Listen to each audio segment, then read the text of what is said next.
Hello guys, आहोंनी ना रात्री फक्त क्रीम लावली, आता एक फेसवॉश यूज केलाय. तर रात्रीपासून माझं एवढं डोकं खाल्लंय ना ह्यांनी की ग्लो आलाय ना, चेहरा चांगला दिसतोय ना. तो बघा, दिसतोय का चेहरा चांगला? एका टाइम मध्ये काय दिसतो का लगेच? झालाय ग्लो. नाही झालं. दिसणारच नाही, तू जळते माझ्यावर, त्यामुळे तुला दिसणार नाही. आता सांगा, मी एवढी ह्यांच्यापेक्षा बघा गोरी दिसते ना. मी जो एवढी फ्रंटला असतो तो गोरा दिसतो. मी एवढी गोरी आहे, मी कशाला ह्यांच्यावरती जळू? हा, ग्लो आलाय थोडासा. कसला ग्लो आला? ते काळं झाड तोंड दिसते बघू.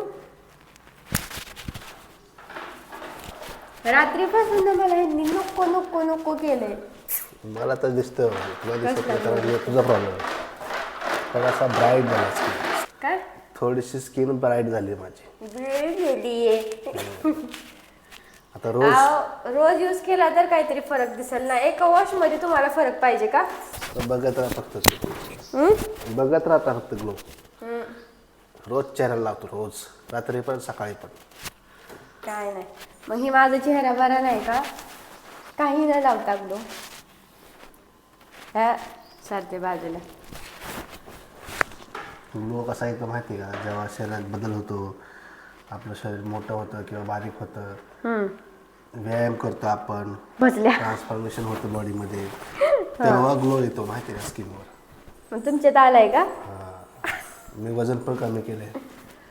हा, वजनवरनं सांगायचं होतं की एका दादाची आम्हाला कमेंट आलेली की एका महिन्यात आम्हाला 12 ते 15 किलो वजन कमी करायचं. सो चला तुम्हाला आम्ही नाश्ता काय करतो ना ते दाखवते. सो झालं तुमचं ग्लोचं, आता नाश्त्याचं दाखवूया. चला, भूक लागली आहे मला. किती दिवस तरी ना आम्हाला म्हणजे आम्ही नाश्ता काय करतो ना ते तुम्हाला दाखवायचं होतं. सो आज तुम्हाला दाखवते. ती कमेंट आली ना एक दादांची, त्यामुळे बोललो सांगूनच टाकावं काय काय खात होते. तर बघा, खाली 2 अंडी घेतले शिजवलेली, आणि इथं ते सिया सीड्स आहेत. ह्या सगळ्या सीड्स आहेत. कोणत्या कोणत्या आहेत? कोणत्या कोणत्या आहेत ह्यात सीड्स? सगळ्या सीड्स सूर्यफूलच्या आहेत. पंपकिन सीड्स आहेत, अजून अशा 5-6 टाईपचे सीड्स आहेत. ह्यानी ते ब्लॅकवाला कुठले असतात ते? सब्जा सब्जा आहे, अजून ती फ्लॅक्स सीड्स आहेत, अजून बऱ्याच सीड्स आहेत ह्यामध्ये. ह्याची एवढी काही टेस्ट लागत नाही आहे, पण 1 चमचा रोज खातो आम्ही. सकाळचा एक आणि संध्याकाळचा एक, नाश्त्याच्या टायमिंगला 4 वाजता एक आणि सकाळी नाश्ता करताना. आणि आता नवीन मागवायचे 1 महिन्यापुरतं पूर्ण. आता ते 250 ग्रॅम आहे ना, पूर्ण 1 महिन्यापुरतं आम्हाला. आणि ह्यामध्ये ना ड्रायफ्रुट्स आहेत सगळे, काळे मनुके, लाल मनुके, पिस्ता, काजू, बदाम आणि काय अजून असे 4-5 आहेत ड्रायफ्रुट्स. ते पण खातो नाश्त्याला. तर यात थोडेसे बदाम कमी आहेत. बदाम नाही, काजू मनुके जास्त आहेत यात. मनुके जास्त येतात म्हणजे पॅकेटमध्ये. पिस्ता खूप कमी येतोय, कारण आम्ही काजू कमी आहे, बाकी सर्व आहे भरपूर. तेवढं सगळं आहे. मग हे खातो आम्ही नाश्त्याला ड्रायफ्रुट. कुठल्या ब्रँडचं आहे? टाटा संपन्न काहीतरी असं. टाटा संपन्नच. मग त्या ह्याचं आम्ही हे सिया सीड्स आणि ड्रायफ्रुट्स 2 पॅकेट मागवलेली. सो ही सकाळी नाश्त्याला खातो आम्ही. हे कशासाठी माहिती आहे का? त्याच्यामध्ये भरपूर असं आयरन, कॅल्शियम वगैरे जेवढं पण शरीरासाठी लागतं, काय ते झिंक वगैरे, ते सगळं ह्याच्यामध्ये आहे. आणि हे खाल्लं ना जास्त टाइम भूक पण लागत नाही, असं पोट भरल्यासारखंच वाटतं. अंडी पण खातो ना त्यासोबत, त्यामुळे जास्त असं पोहे वगैरे काय खायची इच्छाच होत नाही आहे. सो हे तुम्ही नाश्त्यामध्ये इन्व्हॉल्व करा, खूप छान आहे. आणि संध्याकाळच्या नाश्त्यामध्ये ना हे तर चालूच ठेवायचं ड्रायफ्रुट्स 2 टाइम सकाळ संध्याकाळ. सिया सीड्स खायच्या महत्त्वाच्या, सिया सीड्स आणि चणे भूक लागली तर, नाहीतर हे बेस्ट आहे त्यासाठी.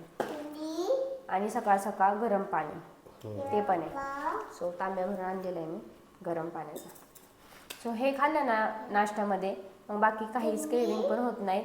आणि थांब ना पिल्लो. सो हे खाल्लं ना नाश्त्यामध्ये, तो जास्त अशी खायची क्रेविंगसुद्धा होत नाही लवकर. सो तुम्ही सुद्धा नक्की हे इन्व्हॉल्व करा नाश्त्यामध्ये. सो हे नाश्त्याचं झालं. आता तुम्ही दुपारच्या जेवणाचं सांगा. दुपारच्या जेवणामध्ये आमचं असतं एक भाकरी, चपाती आम्ही नाही खात. करतो सकाळी चपाती, पण चपाती ही खाते मी, नाही खात. चपाती आणि भाजी वगैरे खाते मी. भाकरी खातो, फक्त भाजी खातो, भात नाही खातो. आणि भाकरी आणि वाटीभर भाजी, म्हणजे थोडीशी क्वांटिटी एवढी. त्यासोबतच मी दही खातो रोज. दही, काकडी नसते एवढी. पदार्थ तुम्ही ॲड कराल ना नाश्त्यामध्ये, म्हणजे एकच पदार्थ पोट भरून नाही खायचा. थोडे एक्स्ट्रा, म्हणजे काकडी म्हणा, कांदा म्हणा, आपण जेवताना कांदा आणतो तसं कांदा, भाजी, भाकरी आणि सोबत अजून काहीतरी असं फळ वगैरे ठेवायचं एखादं खायला किंवा सलाद वगैरे ठेवायचं, तेवढंच दही वगैरे, हे बस एवढंच पाहिजे. म्हणजे नाश्त्यामध्ये असं असतं आमचं दुपारचं जेवण. आणि संध्याकाळी तर सांगितलं तर रात्री काय असतं, भात तर नसतो, भात कधीतरी असतो, रोज नसतो भात, कधीतरी भात आणि भाजी रोज असते. भाजी म्हणजे कुठली भाजी, मेथी, शापू, पालक आणि गवार वगैरे. गवार पण थोडी आम्ही कमीच खातो आणि हिला जरा हे आहे ना इथं डाग, त्याच्यामुळं ती गवार खायचं नाही डॉक्टरने सांगितलं. आणि जास्त करून मेथी आणि पालक खातो. मेथी पालक आणि ह्यांचं आवडीचं मेथी आणि पालकच आहे आणि त्यासोबत एक फक्त भाकरी. तसं अजिबात माझं नाही आहे, मला ना खाण्यावरती अजिबात कंट्रोल होत नाही. मी म्हणजे कंट्रोल करते आता की बाबा जास्त नको खायला, नंतर लय त्रास होतो. वजन कमी करताना जो त्रास होतो ना तो मला चांगलाच कळाला आहे, त्यामुळे जास्त मी खात नाही आहे. कधीतरी आपलं आठवड्यातून एकदा बाहेरचा वडापाव वगैरे खाल्ला तर खाल्ला, आता कालच खाल्ला होता. जेवढं आठवड्याभराचं जे राहिलेलं असतं ना, म्हणजे हे खाल्लेलं ते खाल्लं, ते एकदाच वसूल करायचं, ते म्हणजे संडेला, रविवारचं. हा म्हणजे एखादा तर चिट डे पाहिजेलच ना, परत त्या दिवशी आपल्या मग सुकं नाही, ग्रेव्ही बिर्याणी असते आणि भाकरी करते. मग 2 भाकऱ्या खायच्या. 2 भाकरी नाही खात, 1 भाकरी आणि बिर्याणी खाते भरपूर. माझ्या असतात ना, दीड नाही, दोन नाही खात, 1.5च खातो. ह्यांची फक्त 1.5 भाकरी असते. म्हणजे माझं जसं खाण्यावरती कंट्रोल नाही आहे ना, तसं ह्यांचं एवढं कंट्रोल आहे ना, ह्यांना कसं काय जमतं काय माहिती. माझ्यासमोर कोणी चहा वगैरे ठेवला तरी पण मी लगेच आता मजाशी मी खाते, पण ह्यांचं तसं नाही. मी तर खात जरी असली ना तरी ते बघत सुद्धा नाहीत. एवढी त्यांची म्हणजे अशी पावर आहे की बाबा नाही काय ते स्ट्रिक्ट, म्हणजे स्ट्रिक्टच सगळं फॉलोच करायचं. पण माझं नाही तसं, मला खायला लागतं, मी खाते असतं. पहिला मी पण असं होतो तुझ्यासारखा सेम. जेव्हापासून मला जरा आजार आलाय, हार्टचा वगैरे आजार थोडासा आलाय, तेव्हापासून माझं एवढं हे झालंय, कंट्रोल झालं. आणि त्यांनी ते केले ना ते खूपच मला पण बरं वाटतं. नाहीतर त्यांना भात पण लागायचा, चपात्या बी लागायच्या, भाकरी पण खायचे, म्हणजे भरपूर त्यांचं जास्त करून माझं खाणं असायचं चायनीज, चायनीज, तळलेले पदार्थ. आता हे कसे पहिले हे कसे नखरे करायचे, मला हे नको ते नको. आता मी ह्यांच्या पैसे तसे नखरे करते. हॅलो गाईस, स्वतः नाश्ता वगैरे झाला सगळा आणि एक प्रमोशनचा शूट घ्यायचा होता, त्यासाठी मी साडी वेअर केली होती. आरूला मस्त खाऊ पिऊ घातली आणि तिला झोपवले, पण आज तिची तब्येत खूपच खराब आहे, तिला ताप आलाय. बघा झोपली ती, तिला ताप आलाय. ती आजारी असली ना की घरची काहीच कामं करू वाटत नाहीत, सारखं तिला घेऊन बसावं वाटतं. आणि यांचं बघा काय चाललंय. काय हवं? छोटी पुढची ह्यांनी काय वायर आणले आणि ती फ्रेम आहे ना, काय झालं माहितीये का, ही वायर ना भरपूर छोटी आहे, इकडं पण बोर्डापर्यंत येत नाही आणि इकडे जर गेलं तर ते बेकार दिसतं. ही वायर इकडून अशी इकडे जाणार, ही वायर तिकडून त्या बोर्डात जाणार, ह्या बोर्डात. त्यासाठी मी काय केलं, वायर आणली 3 मीटरची. आता ही वायर इथं लावली मी आणि ही वायर अशी इथं हे करून इथं असं ह्यात येईल, जास्त वायर दिसणार नाहीत, म्हणजे हे निघून जाईल इथलं, खराब दिसतं ना ते. पण मग ही वायर हे कसं लागणार, त्याच्यासाठी तर ठेवावंच लागेल. दोन्ही एकत्र कसं घ्यायचं एका वायरमध्ये. आम्ही ना गाईस काय केलं होतं, ह्या ज्या वायर आहेत ना अशी लाईटिंग इकडून टाकली होती आरशासमोर, का तर रील्स वगैरे शूट करायला लागतात ना, म्हणून तसं केलं होतं. रिंग लाईट आमची रिंग लाईट होती ती स्वस्तातली रिंग लाईट, कारण छान उजेडत होतं त्याने, त्यामुळे ती लावली होती. आता आणि ते पण चालूच असतं, पण ती जरा त्यांना काय आवडत नाही वायर बियर येतात म्हणून. सो बघा त्यांनी दुसरी वायर जाऊन आणली आहे आणि चाललंय त्यांचं काहीतरी करायचं. अहो ते पडलं हलतंय ना, तो सरळ का फक्त बघ मागून, तसं मला हे हिट लावायला. किती पसारा करता, ह्यांचा पसारा असतो मरणाचा. एकदम सरळ दिसते व्यवस्थित. लाईट लावा, चालू करा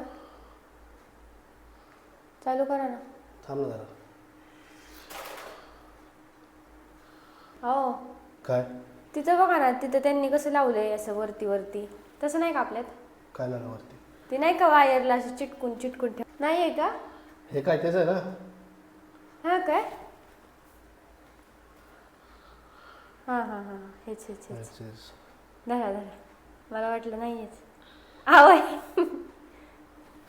तरी ही ड्रिल मशीन होती ना घरी आणली, जेव्हा वायफाय बसवाय आले होते ना तेव्हाच आहोंनी ना टी व्ही बसून घेतला आहे त्यांची ड्रिल मशीन यूज करून. अजून इथं ती की आहे ना की पॉईंट, ती सुद्धा ड्रिल मशीन मारून ठेवला आहे. बसतोय ना.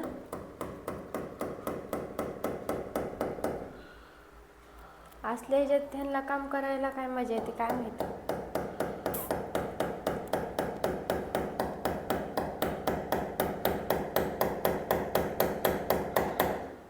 हो काय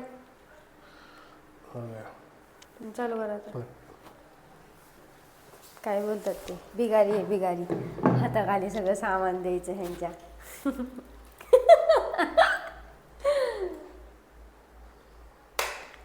ओके आता छान उजेड येतोय. मग ही नाही लागणार लाईट. एक बाजू आहे. नाही चांगलं दिसत माहिती आहे का तसं ते. हे पण आम्हाला लाईट पाहिजे. आता ही काय लावत नाहीत. आरुला हॉस्पिटलमध्ये घेऊन गेले होते अहो, पण डॉक्टरच नव्हते त्यामुळे रिटर्न आले. आता परत संध्याकाळी जावं लागणार. आणि ते आजारी असले ना असं काहीच सुचत नाही काम वगैरे करायचं काय. त्यामुळे आज पटापट काम केले सगळी घरची. आवांचं वेगळं चाललंय.